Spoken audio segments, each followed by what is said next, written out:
Ex-Federal Reserve advisor, the Washington Post reports, ex-Federal Reserve advisor indicted on charge of economic espionage.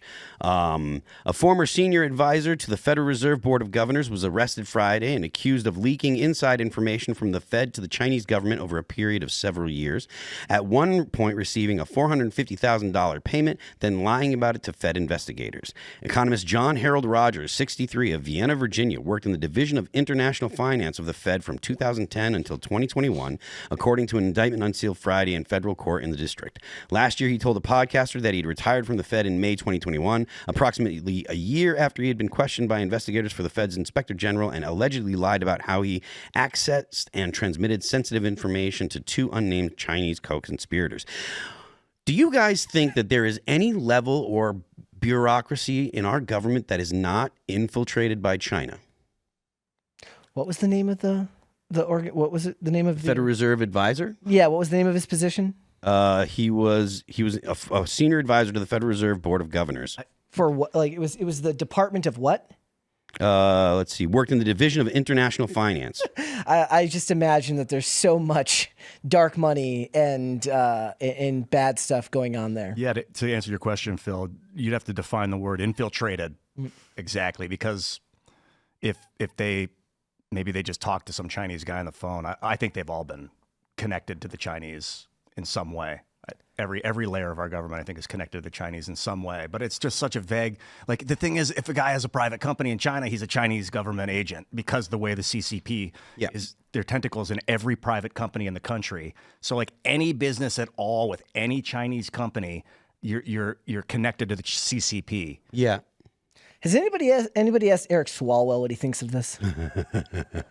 Zing. I don't know, but it's a real heavy assumption to think that every government agency has some sort of infiltration. I don't think that it's all that heavy. I think it would be too much to say everybody, right? But I think that at least the bureaucracies that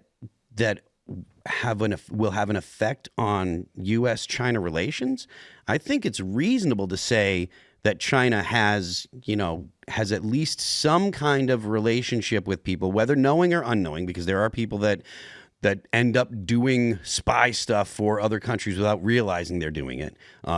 If you talk to, like, Swalwell talking to the Chinese spy, he didn't know that he was talking to a Chinese spy. Fang? Yeah, but Fang just, she was giving him, telling him the things that he wanted to hear, and I'm sure that happens plenty, whether, some guy that likes Chinese women and some Chinese woman is like, oh, blah, blah, blah, talking to him, and pillow talk will end up, exposing a lot of information. And I think that kind of stuff, that kind of espionage is probably more common than, hey, here's a bunch of money, get me information. But I do think that it's probably very common. And I think that the United States, it's possible that previous administrations had looked the other way, or not hunted down leads and stuff. I mean, there was plenty of evidence that Joe Biden and Hunter Biden had dealings with Chinese companies, and there's no reason to think that they weren't giving information to the Chinese government, again, knowingly or unknowingly, because who knows what Hunter Biden was. If Hunter Biden goes to China, they're loading him up with coke and hookers, and he's running his face, and that they're filming and recording everything. It. So, like, how I don't think that it's a ridiculous thing to say, hey, there's every level of our government to some degree has been compromised, and I think that.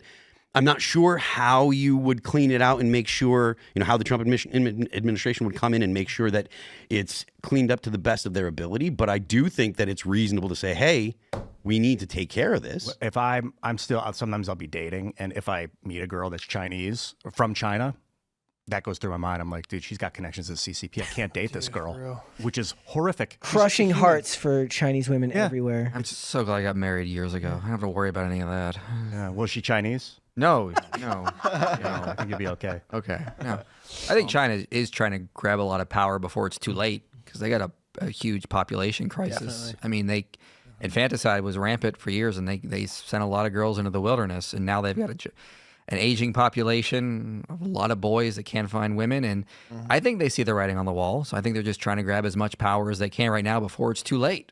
What do you think the chances of some kind of political upheaval in China? How realistic are that? Because I mean, it's an old saying that a young male too big of a young male population with nothing to do is a recipe for disaster for a society. Like how bad do you think the situation is in China? Obviously, China has significant controls over their population and the information that gets out. But do you have a sense of what kind of situation is going on in China, or is it just kind of your gut instinct because of stuff that you've read in the news? It's going to be a lot of my gut instinct. I'm not like an expert on this, but first of all, let's remember Trump's in the White House, so it's pronounced China. Okay, that's how it's China. pronounced. It's a huge nation over there. So I mean, I think you can never really predict, because a lot of Far Eastern people are going to have a far different culture, where a lot of people in the West, we want to stand out, we want to be unique. It's the exact opposite mentality over there. Like, they want to sort of just blend into the crowd. There's a lot more collectivist thinking than individualist thinking in the West. So I think a lot of the assumptions or intuitions we would have are just completely wrong on how they're going to react. I think they would rebel if they're running low on food, if they come sort of under some sort of economic pressure. But until that kind of thing happens, I think they're just going to try to continue with their cultural norm of trying to stay in the crowd, not create too much fuss, because that's very much the mindset of collectivist cultures, whereas we in the West, we're very individualistic. We want to stand out. We want to cause a riot. I don't think a lot of them are thinking that. I think they're just sort of thinking is, how can I go along with what everything's happening and not get too much attention to myself? So I it's hard to say what's going to happen. I would never have predicted Trump's first term or second term. So I mean, like this, who knows what's going to happen over the next 20 years? It could be anything. I think my gut tells me they will take those young men and try to get Taiwan, because you got to look at it from their perspective. They have this aging population that they're not having the birth rates up they need to replace people. So they're going to have a declining economy over the next 100 years regardless. So might as well try for once, because either way, they're going to decline a little bit somehow. So I think they're thinking of that. So I guess we'll see, though. I always hear that, and I think about the fact that, and I agree with you. A lot of people don't realize the real situation on the ground in China. They have no idea. They don't even understand the reality of being from a collectivist culture and how you view the world as being fundamentally different from like a Westerner or an individualistic standpoint. But I also and you're right. It would be a last chance to effort to make this last ditch attempt to take Taiwan. But the problem that I see with it is that the only thing they really want for Taiwan would be like a propaganda victory. The people they don't really need. There's more mouths to feed for China. You're not really getting much. You're just getting TSMC's factories and fabrications that you can essentially build in a couple of years' time, which is there is some stopgap time period to some lead time to build these things up and have them. But I personally, and I lived in Singapore in high school, so I'm not speaking from a little bit of an understanding of the region here. I don't know if they're really going to do it, because it doesn't seem like.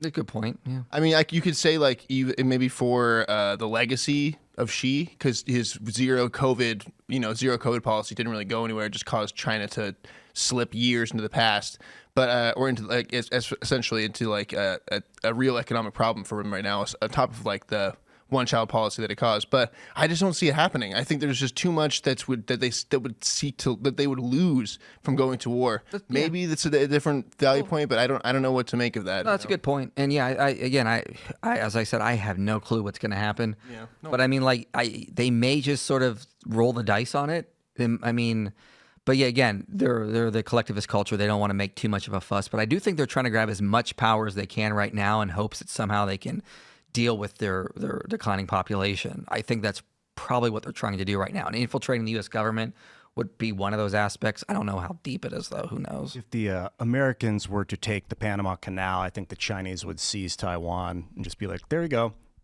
Now we're even. And also, not only is it what they get, but it's what is being removed from the table, which would be basically a liberal economic imperial stronghold right off their coast, which they don't want. It's like a British colony, essentially. Obviously, it's not really, but And they I dealt think, with Hong Kong the same way, which was exactly the same thing. and what happened with Hong Kong after those riots? 5 years ago? yeah. It's just like radio silence on Hong Kong. What's the situation there? Well, it's China. They just sped up the agreement. They decided that we're not going to wait the whole 50 years we agreed to. We're going to make it China tomorrow. It seems like after the Tiananmen Square riot massacre, where the Chinese just shut down a potential revolt, it was like, what happened if the American Revolution failed? Would there ever have been another one, or would the British have just seized and clamped down? And then like how long after 1776 would there have been the second American attempt at independence? Considering the fact that that Canada became its own country, Australia became its own country, New Zealand became its own country, and India, like the British stopped the colonial rule of India, I do think the United States would have become its own country. It might have become its own kingdom, because Canada's a kingdom of Britain. Australia and New Zealand are all kingdoms. King Charles is the monarch. But India's not. India's not. India's so different. How it would have panned out, I don't know. And also because of even if they'd have lost the revolution, right? The founders had lost the revolution. I think that the spirit in the United States of that kind of looking for independence was something that was in the colonies, and I don't think that would have burnt out. And I think that had there been a revolution that the Americans lost, I think whenever they actually did achieve their own independence, I think they would be looking back and saying, "Remember what the king did. Remember what the king. We want to break ties with the king." So now that you mention it, I wouldn't have been surprised if they had made the United States, it wouldn't be called that, but made its own kingdom, just like Canada. And they're like, now you have your own prime minister and your own, autonomy under the reign of our king. Remember, it was 150, 160 years between, or 140 maybe years between when the United States was formed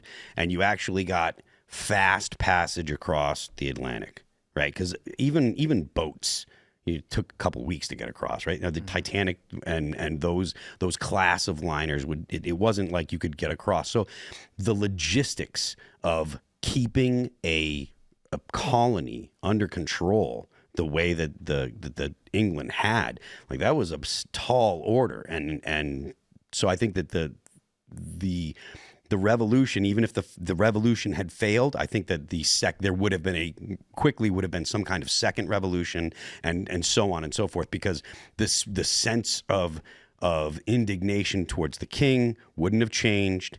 Maybe instead of being a couple years, it would have been a longer war. But I think it was kind of inevitable that the United States was going to become its own country. I don't know what sparked the Tiananmen Square riots exactly, if it was dissatisfaction with not the emperor, the Chinese have no longer an emperor, but with the CCP, basically. There was dissatisfaction with the totalitarian government. I don't know do you know what sparked the Tiananmen Square riots by any chance? No. I mean, that's essentially it. The students were saying that, like, this is ridiculous. And It was 1989, correct? it's June 4th, 1989. And then the Chinese government, well, the CCP, you should say, because there's also the Republic of China, that's the they government. peacefully repressed the students. They peacefully reorganized the students. Meaning they slaughtered them all and put them all in Yeah. I don't know about total all of them, but indoctrination. there was a lot of people that paid a heavy toll. So whether or not that country will see another attempted revolt like that, were they all was that ideology erased? If you know anything about China right now and you start seeing the stuff that they're doing now, a lot of Chinese people are freaking out about it. But the problem is, like, there are also an equal number of people that have been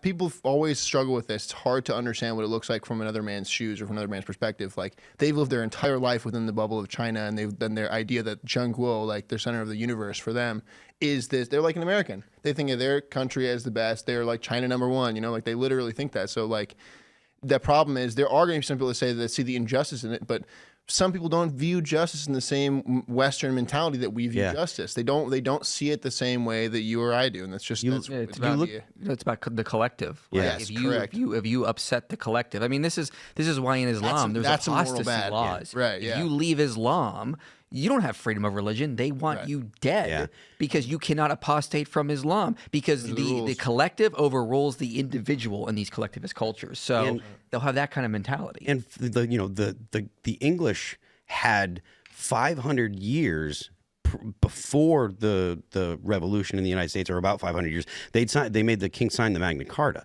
and the Magna Carta was a big deal. Like, right, it established the rule of law, limited the king's power, guaranteed rights to barons, protected the rights of property and of barons and stuff, established that all free citizens could own and inherit property. These were all innovations. These were all brand new ideas, and so this tradition that the American the Englishmen in the colonies, because they all considered themselves Englishmen, right? Even though they were Virginians and Massachusettsians and New Yorkers, they considered themselves English. They all had that strong tradition of, we're free men.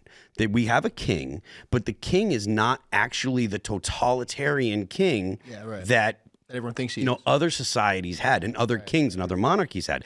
The rights of the men of England, they had a lot of rights, and because of the Magna Carta, that kind of self ID, awareness of themselves, that was something that was expressed in the revolution here in the United States. So to compare the United States or the U.S. Revolution and what came before it in England and English common law to China, it's really different stuff. Because it was 500 years of believing as Englishmen they had rights that came from God. The Magna Carta is great. It was King John, I believe it was King John. King it was John, yeah. King Richard's brother. King Richard the Lionheart was on crusade, yeah. He died. He drowned in a river. So his brother, King John the alcoholic, was in charge. And that was the guy that came from Robin Hood, that Robin Hood was, the sheriff. The funny thing about him is that he's portraying Robin as this great king, but like at one point, like on his way back from crusade, like he gets captured by someone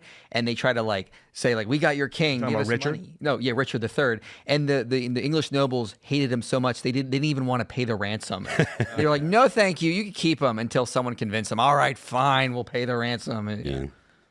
I love Chinese history. There's a book called The Romance of the Three Kingdoms that was written in like the 1400s by Luo Gangzhao, and it's basically a historical fiction about like the year 200 AD, where China split into these three kingdoms. There's this revolt called the Yellow Turban Revolt, and then all these local governors formed armies to fight this revolt. And one of the governors seized the emperor and took control. And was like, I'm ruling through the 8-year-old emperor now, and it's a really great story. They made Dynasty Warriors based off of it. So I learned a lot about but the whole obsession and love of the emperor, which has been throughout that country for thousands of years, is something different than what England didn't even exist till 900 AD or whatever. 1066 is technically when they go back to William the Conqueror. William the Conqueror. Yeah. Thanks for checking out this clip from Timcast IRL. Make sure to watch the show live Monday through Friday at 8 p.m. Subscribe to this channel, and we will see you all there.